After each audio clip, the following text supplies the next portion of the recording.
안녕하세요, 공돌이 디자이너입니다. 오늘 영상에서는 UX 디자인을 하면서 이쁜 디자인을 왜 하기가 힘든지를 한번 알아보겠습니다. 일단 한 문장으로 그 이유에 대해서 말해보자면 UX 디자인을 하면서 만족해야 하는 조건들이 너무 많기 때문에 이쁜 디자인을 하기가 힘든 거예요.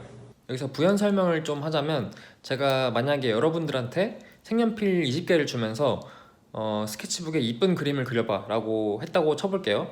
근데 갑자기 조건을 달면서 색연필 빨간색이랑 파란색만 이용해서 그림을 그려 라고 하면은 더 이쁘게 그리기 힘들겠죠. 뭐 그런 논리입니다.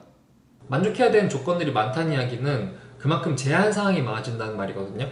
그래서 많은 조건들이 있는데 총 6가지를 제가 한번 말해 볼게요. 첫 번째로는 UX 디자인을 하면서 비주얼 디자인을 할 때 디자인의 의도에 따라서 이 디자인에 제한이 걸리게 됩니다. 예를 들어서 우리가 스텝 인디케이터를 디자인한다고 가정을 해볼게요. 스텝 인디케이터가 이제 어떤 프로세스를 따르는데 그 프로세스를 보여주는 인터페이스잖아요. 그래서 이 그림 보면은 여기에서는 왼쪽이 배드르고 오른쪽이 굿이라고 나오는데 이거는 그냥 무시하시고요. 지금은 왼쪽에는 리니어한 인터페이스고 오른쪽은 레디얼한 인터페이스죠. 어떻게 이 스텝 인디케이터를 디자인하는지는 사실 디자인 의도에 따라 다른 거거든요. 내 디자인 의도가 뭔지에 따라서 그 방향이 정해지는 거예요. 디자인 방향이. 왼쪽 같은 경우는 내 디자인 의도가 유저들이 자기가 거치는 이 스텝을 다 한눈에 보기 편하도록 알 수 있었으면 좋겠다 라고 하면은 왼쪽 디자인을 선택하는 거고, 아니면은 지금 shipping information이라는 지금 현재 그 스텝을 명확하게 알려주고 크게 보여주고 딱히 전체적인 것을 보여줄 필요가 없다, 만약에 내 디자인 의도가, 그러면 오른쪽을 선택할 수 있는 거예요. 이래서 디자인의 의도에 따라서 이런 비주얼 디자인의 윤곽이 어느 정도 정해진다는 거죠. 그리고 두 번째 조건은 리서치를 통해서 얻은 정보에 따라서 또 비주얼 디자인이 정해지게 돼요. 예를 들어서 리서치에는 뭐 유저에 관한 리서치일 수도 있고, 경쟁사에 관한 리서치, 경쟁사들은 어떤 디자인 스타일을 선택하고 있는지, 그리고 어떤 부분을 놓치고 있는지, 그런 거에 따라서 우리의 비주얼 디자인은 어느 정도 정해지겠죠. 뭐 또는 디자인 트렌드가 요즘 어떤지, 그런 것도 영향을 미칠 수 있고요. 그래서 리서치를 통해 얻은 정보에 따라서도 비주얼 디자인이 또 제한이 또 어느 정도 걸리게 됩니다. 그리고 세 번째로는 또 디자인 컨벤션을 또 고려해야 되는데요. 디자인 컨벤션이라는 게 뭐냐면, 예를 들어서 여기 클로즈 버튼, 클로즈 버튼은 보통 우측 상단이나 좌측 상단에 있잖아요. 근데 이거를 내가 이 클로즈 버튼을 밑에 왼쪽에 위치시키고 싶어, 이뻐가지고. 그럴 수가 없는 거예요. 왜냐면은 디자인 컨벤션상 클로즈 버튼은 우측 상단이나 좌측 상단에 있거든요. 물론 디자인 컨벤션도 정말 좋은 이유가 있으면 깰 수 있지만 대부분의 많은 경우에서는 디자인 컨벤션을 깨는 게 좋은 결정은 아닐 때가 많아요. 왜냐면은 유저들이 이미 그 적응해져 있는 그런 행동이 있잖아요. 이미 적응된 행동을 벗어나는 것을 원하지 않기 때문에. 왜냐면 인간은 누구나 변화를 싫어하잖아요. 그렇기 때문에 정말 좋은 이유가 있지 않는 한 디자인 컨벤션을 깨는 거는 별로 좋은 방법이 아닙니다. 그래서 디자인 컨벤션에 따라서도 이건 비주얼 디자인이 어느 정도 정해지고요. 그리고 네 번째, 유저빌리티에 따라서 또 비주얼 디자인이 정해지겠죠. 어느 정도. 이게 무슨 일이냐면, 유저빌리티라고 하면은 뭐 이런 거죠.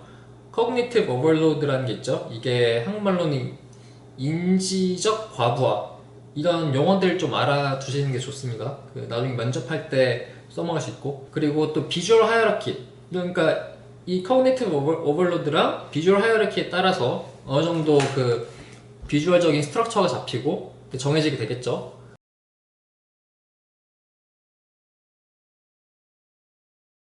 그래서 이 유저빌리티에 따라서도 제한사항이 걸린다, 비주얼적인.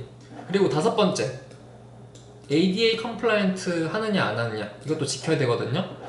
그래서 ADA 컴플라이언트가 무슨 줄임말이냐면 Americans with Disabilities Act라는 말인데, 그러니까 좀 몸이 불편한 사람들이 있을 거 아니에요. 그 불편한 사람들까지도 이 디자인을 사용하는데 문제가 없도록 디자인을 해야 돼요. 예를 들어서 눈이 좀 불편한 사람이 있으면 그 눈이 불편한 사람들까지도 이 디자인 상의 텍스트를 읽을 때 전혀 문제가 없도록 이 텍스트가 충분히 크고 충분히 선명해야 한다. 그러니까 너무 연한 색을 또 사용하면 안 되는 거죠. 그런 것들을 다 지켜줘야 됩니다. ADA 컴플라이언트 하도록. 그리고 여섯 번째, 이건 또 ADA 컴플라이언트랑 뭐 비슷한 내용인데 법적인 이유예요. 회사에서 디자인을 하다 보면 되게 허무맹랑한 이유로 인해서 어떤 디자인이 안 된대요. 법적으로. 일반인들이 절대 알지 못하는 어떤 법적인 이유로 인해서 이 아이콘은 이런 모양을 하고 있으면 안 돼. 그리고 어떤 법적인 이유로 인해서 여기서는 이 색깔을 사용하면 안 되고, 어떤 이유로 인해서 여기서는 이 단어를 사용하면 안 되고, 뭐 이런 게 되게 많아요. 이렇게 총 6가지를 알아봤는데요. 이거 말고도 또 분명히 있을 거예요. 제가 오늘 생각해내지 못한. 근데 이런 제한사항들이 이렇게 많은데, 생각해보면은 이 제한사항들은 디자인을 하는 데 있어서 좀 양날의 검의 특성을 가지고 있는 것 같아요. 왜냐면 이런 조건들이 엄청 많으면 분명 비주얼 디자인을 하는데 제한사항이 있죠. 어떻게 내가 마음대로 자유롭게 하지 못하니까요. 어떤 부분에 있어서는. 근데 이걸 또 다른 식으로 생각해보면은 디자인을 하는 데 있어서 어느 정도 가이드라인으로 생각할 수 있다는 거예요. 예를 들면 이런 거예요. 큰 스케치북을 여러분들한테 주면서 그림을 그려라 이렇게 말하면은 좀 멘붕어잖아요. 무슨 그림을 그릴지도 모르겠고 어떻게 그려야 될지도 모르겠고. 근데 이 스케치북을 주면서 집을 그려봐, 그리고 더 나아가서는 마당이 있는 전통 한옥을 그려봐, 그리고 1900년대 스타일로 그려봐, 이런 식으로 하나하나씩 가이드라인을 잡아주는 거죠. 그러니까 이게 제안으로 볼 수도 있지만 가이드라인으로 볼 수 있다는 거죠. 저는 그래서 개인적으로 이렇게 UX 디자인을 하면서 이런 조건들이 잡히는 게 오히려 가이드라인처럼 편하고, 내가 혼자서 이렇게 디자인적으로 연구해야 되는 부분이 줄어드는 것 같아요. 이런 제한사항들 때문에. 그래서 저는 뭐 개인적으로 되게 편하다고 생각합니다. 이런 조건들이. 그래서 오늘은 이 UX 디자인을 하면서 왜 이쁜 디자인을 하는 것이 어려운지에 대해서 알아봤는데요. 다음 영상에서는 제가 이 비주얼 스킬을 어떻게 향상시키는지에 대해서 한번 영상을 찍어 보도록 하겠습니다. 네, 오늘은 여기까지입니다.